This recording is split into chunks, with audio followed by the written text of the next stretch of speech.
There we go. We good now. Hey, good day and God bless. You are now rocking with the best. Your man, Ro Parrish, as my OG likes to say. Be brief, brother. NBA Finals going on.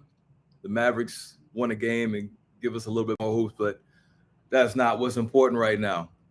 Charles Barkley, the last dance is taking place next season. He announced officially on NBA TV last night that he will be retiring no matter what happens with the media rights deal with the NBA. He's out of here. Says this is his last deal. Now, mind you, I know a little bit about this situation. I know a little bit about this individual. I've been around him for a substantial amount of time. He's threatened a number of different times that he's going to retire. Now, has he ever said it on live TV? No, but behind the scenes, he's done it a number of times.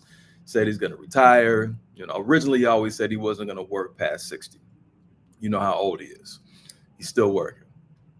So is he using this as a leverage game? I don't know what Barkley's up to, and I'm not going to pretend that I do. However, just got to go by what he said. Said he's retiring, effective at the end of the season, regardless of what happens. So this is going to be the last dance for inside the NBA as we know it, as the four are constructed. So I'm anxious to see how they go about next season. I'm pretty sure it's going to be epic. I'll be glued in as most of you will be. But let me just say this about Chuck. He's been a game changer on the floor, but one can argue that his presence on television has been greater than his playing career. No doubt. First ballot Hall of Famer, League MVP, All-Star, All-NBA. We can go down the list of accolades, Dream Team, all that. But Charles Barkley's impact on television, his approach, his delivery, honesty, humor, it made way for all former players, NBA, NFL, hockey, Major League Baseball, any former player to speak freely within the media. And even individuals who didn't play professionally. Talking heads, I'm talking to you. Because Charles Barkley invented the hot take. It wasn't called the hot take back then, but once Chuck opened his mouth, everyone valued his voice. Every single person. And we know that.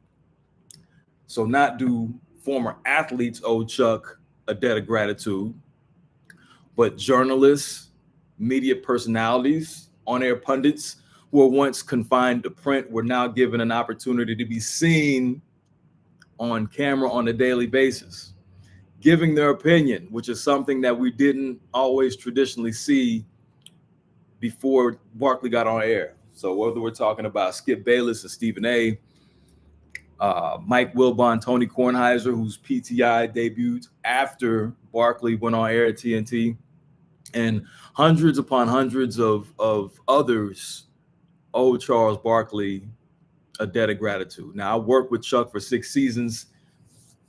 I affectionately say he's a lovable a-hole, and I mean that in the most endearing way.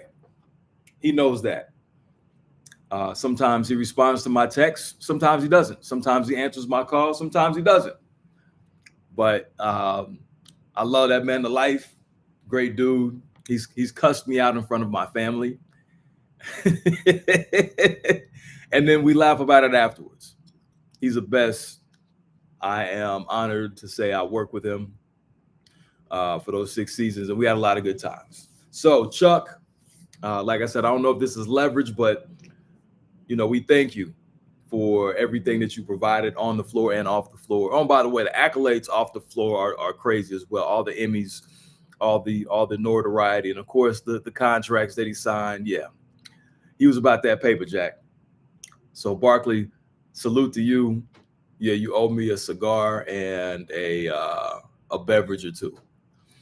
And on to the finals. The Mavs showed up and showed out. At least we get one more game. It was a massacre. The 38-point margin was the third largest margin of victory in the finals.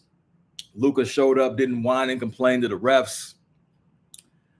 Him and Kyrie outscored the Celtics starters. So the C's had a season low of 35 points at halftime. Didn't really show up.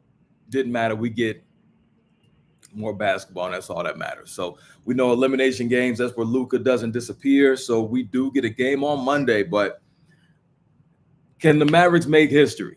Can they be the first team in NBA history to come back from being down 3-0 to win the series? If they could just push it to a 7-game, I'll be happy. We saw the Celtics a couple of seasons ago be up 3-0 against the Miami Heat, and then the Miami Heat came back all the way, forced to Game 7. So not exactly the same roster, but a lot of the key pieces still there. I'm just glad there's going to be more basketball because we all love hoops and we all love everything that surrounds hoops.